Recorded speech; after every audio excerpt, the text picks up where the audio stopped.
नअबुदु व इय्याका नस्तईन।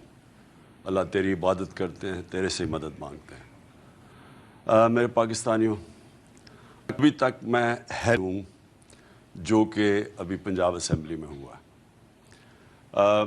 मैं हमेशा समझता हूँ कि अल्लाह किसी वक्त हमारी जमहूरियत को उस सतह पे लेके जा जो मगरबी ममालिक में जो जमहूरियत के फ़ायदे होते हैं कौम को, क्योंकि जमहूरियत असल में एक कौम का मेरिटोक्रेसी भी होती है, इसमें ट्रांसपेरेंसी भी होती है, लेकिन जमहूरियत की एक बुनियाद होती है इखलाकियात। जमहूरियत के पास फ़ौजें नहीं होती, पार्लियामेंट की फ़ौज नहीं होती, फ़ौज के जिस्मानी ताकत किसी और के पास होती है। पार्लियामेंट के पास एक चीज़ होती है जिसको कहते हैं इखलाकियात, मोरालिटी। बरतानिया की जमहूरियत क्यों चलती है? क्योंकि उनका जो वज़ीर आज़म है वो सिर्फ एक कर देता है, एक कानून तोड़ता है जो यहाँ ख़बर भी ना बनती। वो ये कह देता है कि जी मैं कोरोना के दौरान हमने गेट टुगेदर कर दी, ख़बर भी नहीं बननी थी, उसके ऊपर उसको रिज़ाइन करना पड़ता है। वो उस इखलाकियात की बुनियाद के ऊपर एक जमहूरियत खड़ी होती है।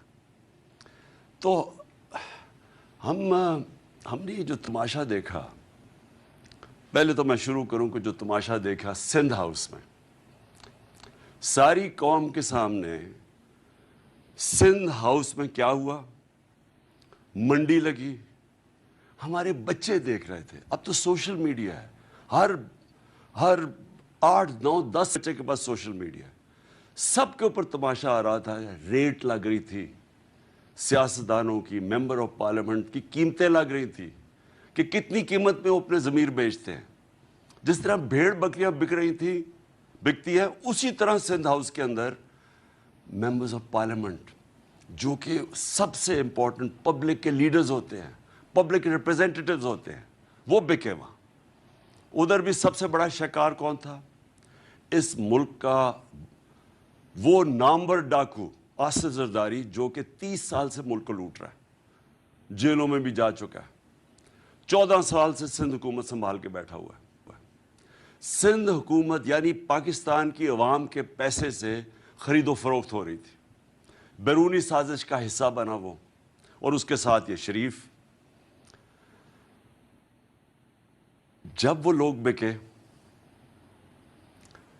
कोई हम सारी अगर किसी भी महज़ब माशरा होता और इस तरह ओपनली बंद करके लोगों को ख़रीदो फरोख्त होती तो कोई एक्शन लिया जाता। उससे पहले भी सेनेट के टिकट के ऊपर, जब सेनेट के ऊपर एमपीज़ को ख़रीदा गया, करोड़ों रुपया चला और पकड़ा गया। यूसुफ रज़ा गिलानी का बेटा पकड़ा गया रिश्वत देते हुए, कुछ नहीं हुआ। बड़ी देर लगी, यानी इतनी बड़ी गवर्नमेंट गिर गई। एक राहुल गांधी की स्टेटमेंट आई, उसने कहा हिंदुस्तान को, वो कहता कि आपको फ़ौज की ज़रूरत नहीं है पाकिस्तान के ख़िलाफ़, बस थोड़े अरब रुपए जमा करो, आप हुकूमत गिरा सकते हैं। शर्मिंदगी है हम सब के लिए कि हमारी ये कीमत रह गई। जिस तरह कभी किसी ने कहा था, एमल कांसी के वकील ने, कि पाकिस्तानी डॉलर्स के पीछे कुछ भी कर सकते हैं। तो फिर क्या हुआ? मैं पब्लिक में निकला, आप सबके सामने पब्लिक में गया, पब्लिक को उठाया कि ये जुल्म है, पुरअमन एहतजाज किए, पुरअमन जलसे किए। एक पुरअमन एहतजाज जो हमारा था 25 मई को, उसके ऊपर जुल्म किया गया, औरतें बच्चों के ऊपर शेलिंग की गई, वो रात के घरों में घुस के जो पुलिस ने किया। उसके बाद भी हम पुरअमन रहे, जलसे किए। अदालत ने फैसला किया कि 20 हलकों के ऊपर पंजाब में बाई इलेक्शन होंगे।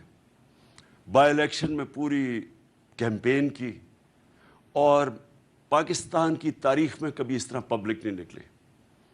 मैं 26 साल से पॉलिटिक्स में हूँ, लेकिन मैं 70 साल का हूँ और मैं पाकिस्तान के साथ बड़ा हुआ हूँ। मैंने कभी पाकिस्तान में ऐसे पब्लिक नहीं निकलते देखी। पब्लिक क्यों निकली? नंबर 1, बैरूनी साजिश। पब्लिक को गुस्सा था कि किसकी क्या ज़रूरत है कि बाहर से हुक्म दे के और हमारे वज़ीर आज़म को हटा के, और क्योंकि वो एक आज़ाद फॉरेन पॉलिसी बनाता था, गुलामों को ऊपर बैठा दिया।